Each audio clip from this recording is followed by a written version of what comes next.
Have you ever wondered what really happens when a CEO puts on a disguise and steps into his own store? That's exactly the question that popped into Tim Hudson's mind one chilly autumn morning.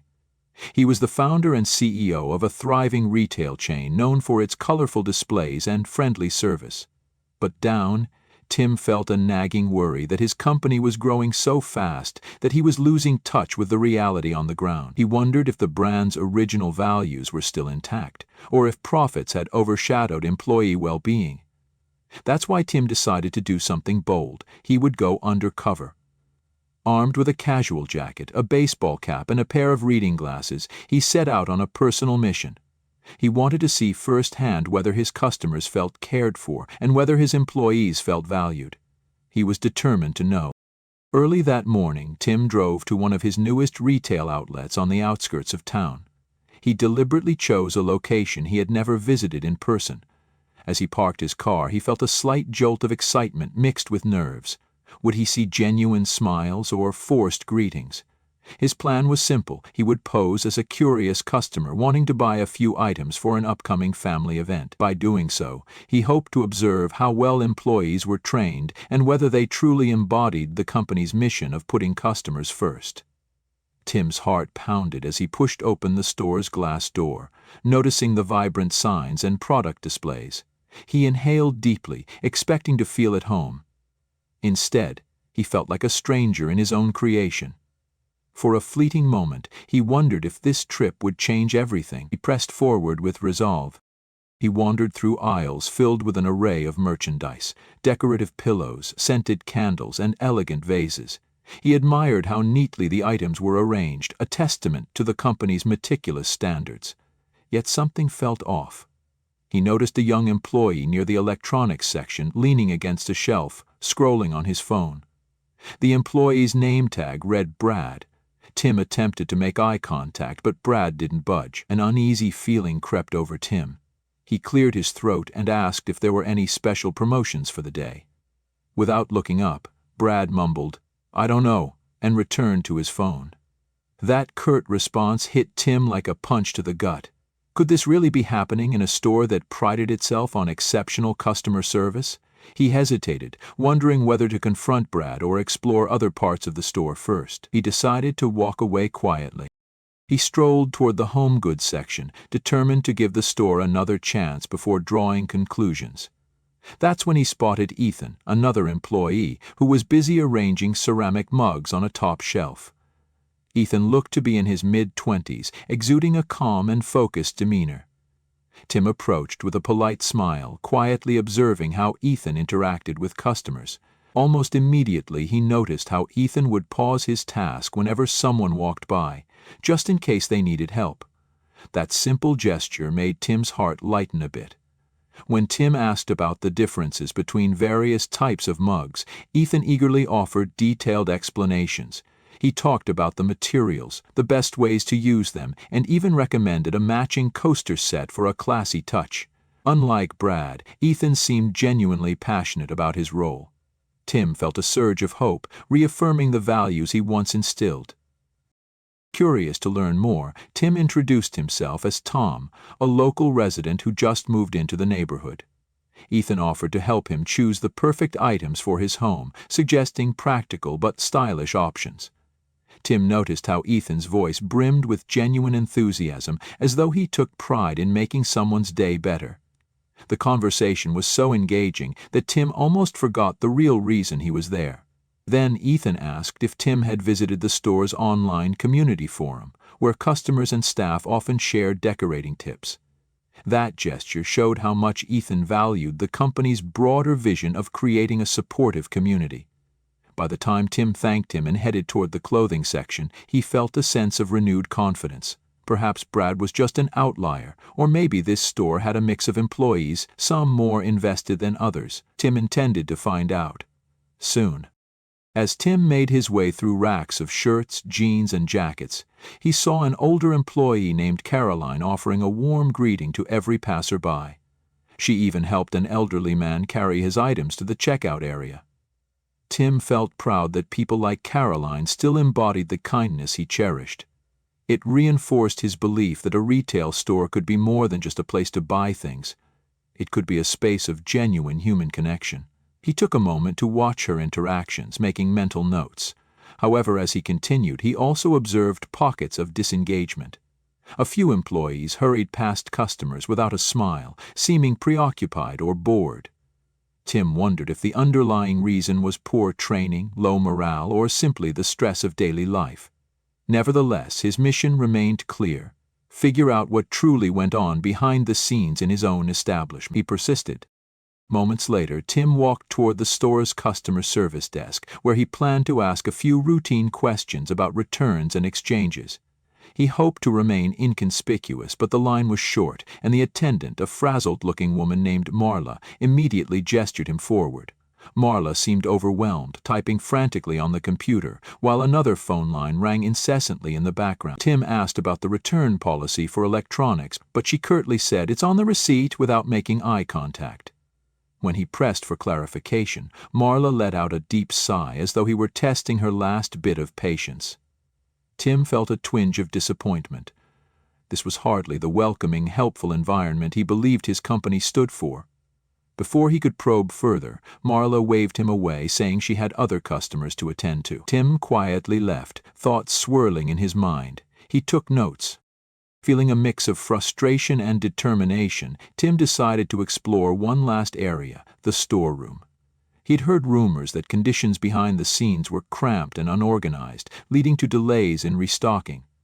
Employees often complained about the lack of proper equipment. If that were true, it might explain some of the tension he'd witnessed. Tim located a side door labeled "Employees Only" and approached it cautiously. Just as he was about to slip in, Brad reappeared, blocking his path. Without recognizing him as the CEO, Brad demanded to see some form of authorization. When Tim hesitated, Brad crossed his arms and said, "We can't just let any random person back there." Tim tried to explain he was curious about product availability, but Brad refused to budge. Tim was stunned. Here he was, the owner of the entire operation, being turned away like an unwelcome intruder. His shock was palpable. In a strange way, Tim felt both disheartened and impressed. On one hand, Brad's attitude was deplorable, underscoring a serious lapse in training and professionalism. On the other hand, the fact that the storeroom area was restricted to unauthorized personnel did align with safety protocols. Tim decided not to reveal his identity just yet. He wanted an unfiltered perspective. Brad glared at him, looking annoyed by the delay, and then stormed off when a manager called him over the intercom. Left alone, Tim weighed his next move. Should he push his way into the back or simply leave the premises? He glanced around and saw Ethan approaching with a cart full of items for restocking. Tim seized the moment, asking Ethan if he could see how the process worked. Ethan hesitated but nodded politely, offering Tim a chance to step behind the curtain of day-to-day operations. Tim quietly followed him. Ethan led Tim through a narrow corridor stacked with boxes of new inventory waiting to be placed on shelves. The space was lit by a single fluorescent bulb that flickered every now and then, highlighting the cramped conditions. Despite this, Ethan navigated with an air of familiarity, explaining that the storeroom was often short-staffed.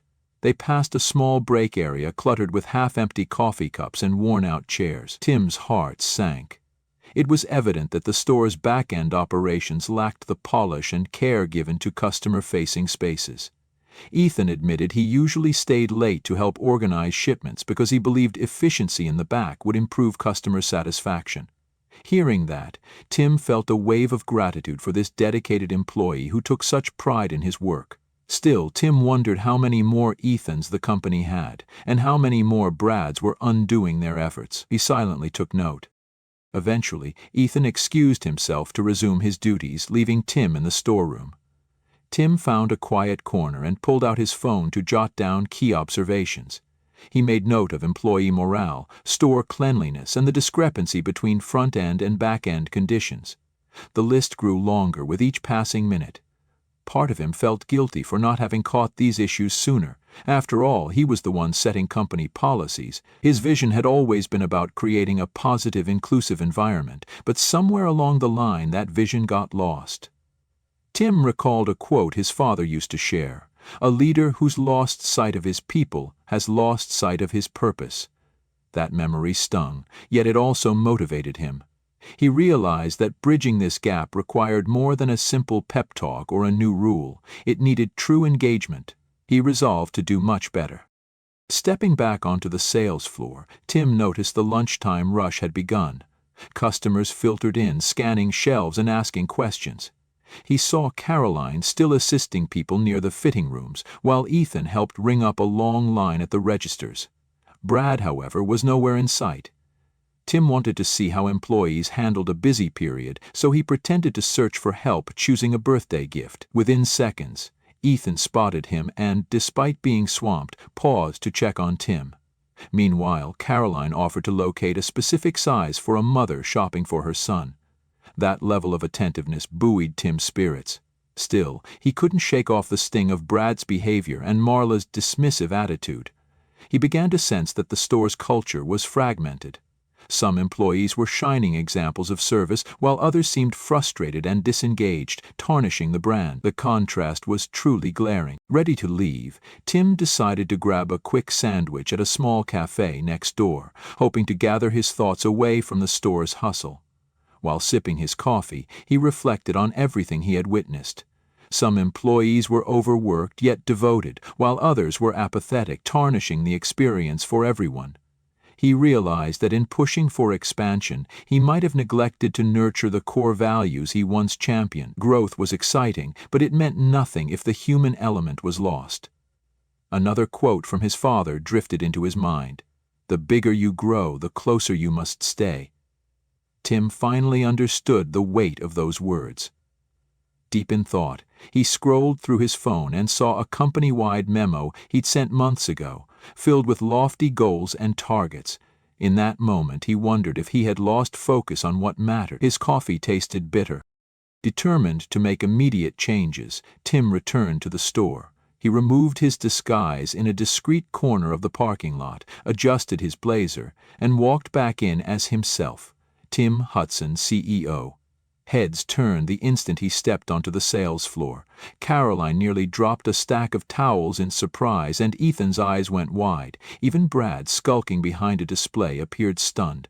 Tim calmly asked for the store manager, a tall man named Marcus, who rushed over, clearly nervous. Tim announced that he was there for an impromptu inspection and staff meeting. Whispers rippled across the aisles. Some employees looked thrilled, while others fidgeted anxiously.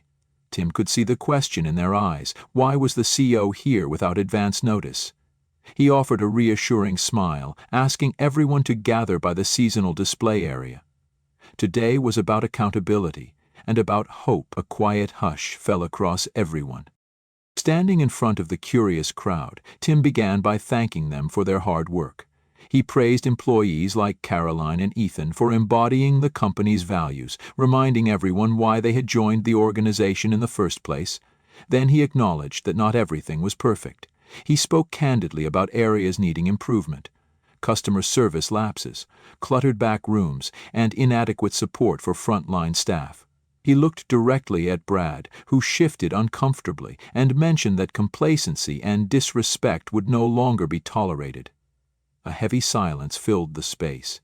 Tim then turned to Marcus, asking him to outline immediate steps to address these issues.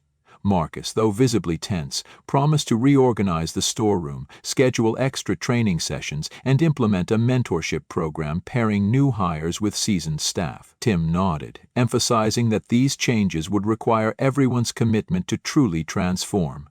He felt determination in the air. As the meeting concluded, Tim invited anyone with concerns to speak up. Caroline raised her hand, expressing how short staffing during peak hours strained morale. Ethan chimed in, suggesting better scheduling tools so employees wouldn't be stretched too thin. Others mentioned a need for clearer communication channels between management and the floor. Tim listened earnestly, taking notes and asking follow-up questions. When Marla reluctantly admitted she felt overwhelmed by phone calls and complicated returns, Tim assured her they would revisit the process to reduce her burden. Even Brad mustered the courage to apologize for his earlier attitude, blaming stress for his behavior. Tim accepted the apology but made it clear that courtesy was non-negotiable. A wave of relief washed over the group. People seemed encouraged, hopeful that real solutions might finally be on the horizon. Tim felt a renewed sense of purpose glow inside him. This was truly genuine progress. Over the following weeks, Tim made frequent unannounced visits to the store, each time observing notable changes. The back room was gradually becoming more organized thanks to Marcus and a rotating team of volunteers. Customer complaints about rude staff decreased, and the store's online ratings inched upward. More importantly, employees like Caroline and Ethan no longer looked perpetually exhausted. Brad was a work in progress, but Tim noticed a marked improvement in his interactions. He even started greeting customers with a semblance of warmth. Marla received additional support during high-volume hours, easing her workload. As Tim saw these incremental victories, he realized how vital it was to maintain a personal connection to the front lines. He recalled another fatherly saying, "Inspect what you expect." That principle had never felt more relevant. Pride welled up in Tim as he witnessed his company's culture begin to heal. True change was happening. Indeed, true change was happening. In time, Tim expanded his undercover visits to other branches, determined to replicate the positive shifts. He'd show up as a casual shopper or sometimes just sit quietly in a corner, observing staff and customer interactions. Some stores fared better than others, but all shared one universal truth. People needed to feel heard, supported, and respected. Whenever he encountered an employee like Ethan, he'd make a point of publicly acknowledging their efforts. Whenever he saw a Brad struggling with attitude, he'd work with local managers to enforce training, counseling, or disciplinary measures if necessary. Gradually, word spread that Tim could appear at any store, any time, wearing jeans and a simple baseball cap. This instilled a renewed sense of accountability across the company. Employees began to remember why they started working here in the first place, to bring joy and support to every customer. Their motivation soared again and anew. Eventually, Tim introduced new policies rooted in what he learned. He increased staffing during peak hours, improved training modules, and provided employees a clearer path for voicing concerns.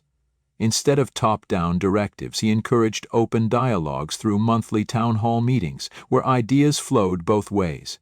He invested in upgrading storerooms, ensuring that employees had the tools they needed to excel. Slowly but surely, the atmosphere across multiple locations lifted.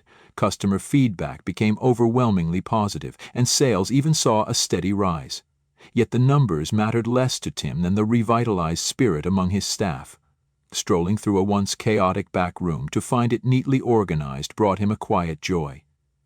Hearing employees share success stories and anecdotes during breaks reminded him of the company's founding principles. He realized that leadership wasn't just about strategy, it was about empathy, consistency, and being present.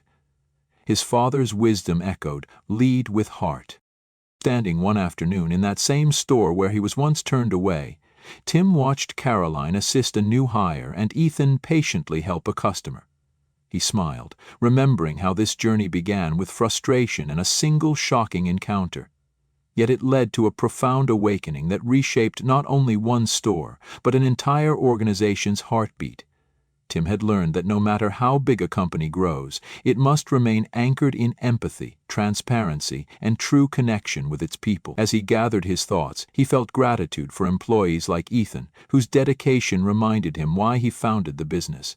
And he felt compassion for those who had strayed, recognizing that they needed guidance, not just punishment. When leaders stand among their people, he thought, miracles happen.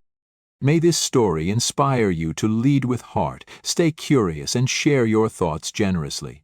Follow along, comment below.